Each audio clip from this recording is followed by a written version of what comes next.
El Maestro del Prado es una mirada al arte. Surge de una aproximación a las pinturas que arranca en el fondo hace unos 40 o 45 mil años, cuando el ser humano, los primeros sapiens, comenzaron a pintar en las cavernas. Ese salto evolutivo, esa utilización del arte que tuvieron en aquel periodo para comunicarse con el más allá, con lo trascendente, porque para eso nació el arte, ha dejado su huella en pinturas de siglos posteriores. Y yo he encontrado esas trazas en algunas obras maestras del Museo del Prado y he querido condensarlo, ese viaje desde las cavernas hasta nuestros días, en las páginas de este libro. Ni más ni menos, un grupo de jóvenes que irrumpen al final de los 80 y que dan un giro, es verdad, es interesante. Quieren ser periodistas, ya no quieren ser solo ufólogos, no quieren ser especialistas en temas. Han bebido de JJ Benítez, de sus libros, han visto a Fernando Jiménez en la televisión, han leído a otros clásicos como Antonio Rivera, Eugenio de Ayans, han sido influenciados poderosamente por El retorno de los brujos o por Erich von Däniken. Pero ellos tienen otra idea. No solo quieren ser expertos, quieren contar a los demás, quieren transmitir siendo periodistas, ampliando su abanico de temas. Empiezan a publicar en las revistas, empiezan a ser importantes en los congresos. Algunos le llaman incluso el chico fantástico. ¿Quién era ese chico fantástico? Había un chico en Vinaroz y en Teruel que se convirtió en un auténtico mito. Hoy vamos a conocerle. ¿Será ese individuo uno de los nuestros? Buenas madrugadas. Identifíquese, por favor. Javier Sierra Albert.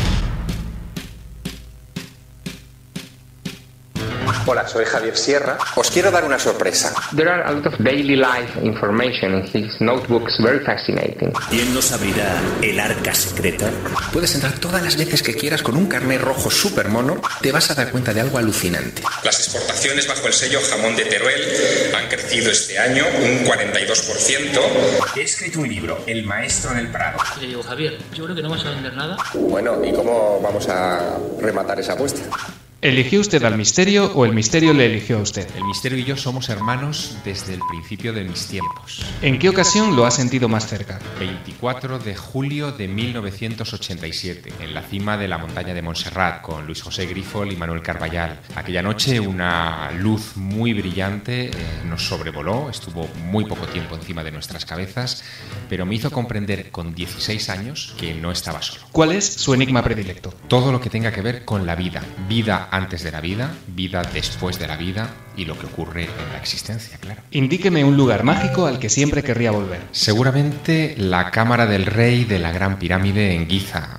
Pasé una noche allá dentro en total soledad y es el refugio mental al que acudo cuando necesito aislar. ¿Somos producto del azar y la evolución o hay algo más? Somos producto de un diseño.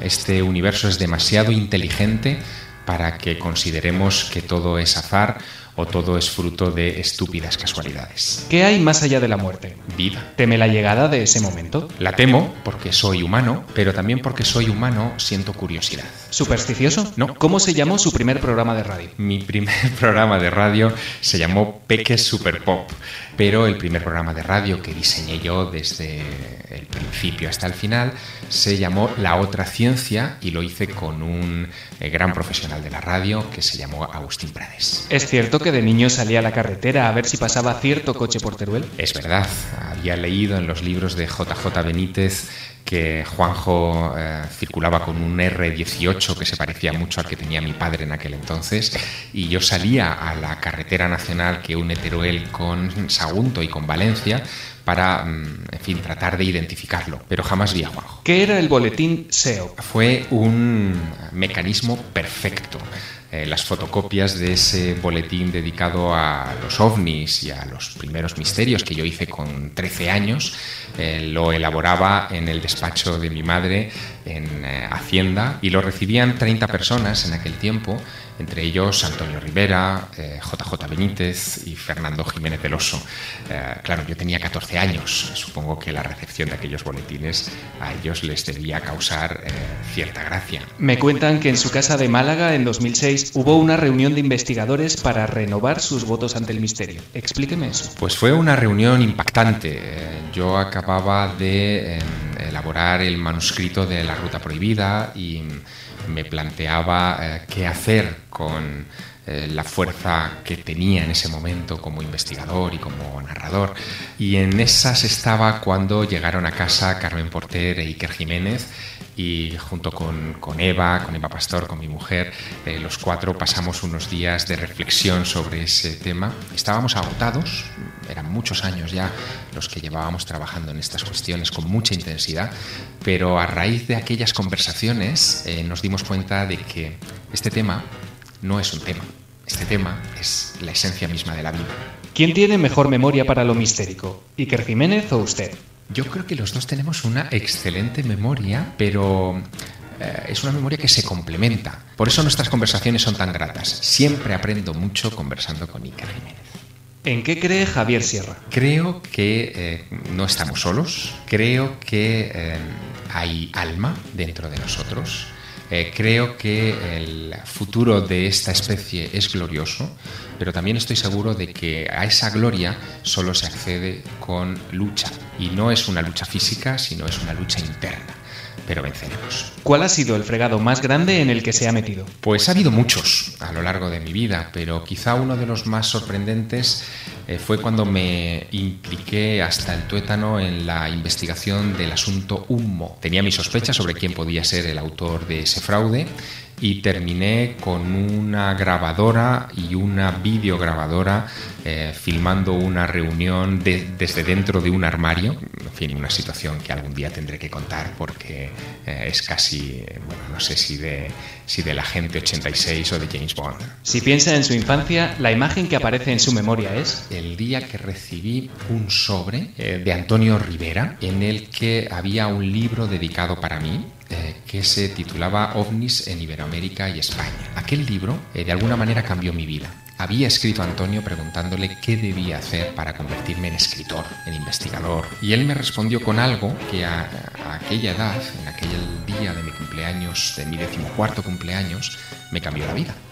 Me dijo que tenía que aprender inglés, porque toda la mejor bibliografía de estas cuestiones se había escrito en ese idioma y tenía que aprenderlo para acceder a ella. ¿A quién le encantaría haber conocido? Yo apostaría por Joseph Allen Hynek, que fue un astrónomo que trabajó para la Fuerza Aérea de los Estados Unidos en la cuestión OVNI. Fue un debunker, un escéptico profesional, un desprestigiador de estas cuestiones, y finalmente terminó en la otra orilla. ¿A qué tiene miedo? A la violencia humana. La criatura humana es sublime en muchos aspectos, pero también es oscura en no pocos. Un libro y una película. La película ya la conoces, Encuentros en la tercera fase. Y un libro, Las huellas de los dioses, Graham Hancock, 1995. Un pintor y un músico. The Alan Parsons Project. Y un pintor, Francisco de Goya y Lucientes, paisano mío aragonés, con muchos rincones oscuros en su biografía que algún día exploraré. Acabemos con un vicio confesable. Un vicio confesable es la compra de libros de segunda mano, de libros descatalogados, de libros viejos, que sigue siendo una de mis pasiones. En una librería, y más si es una librería de viejo, el tiempo se detiene para mí. Gracias por su colaboración.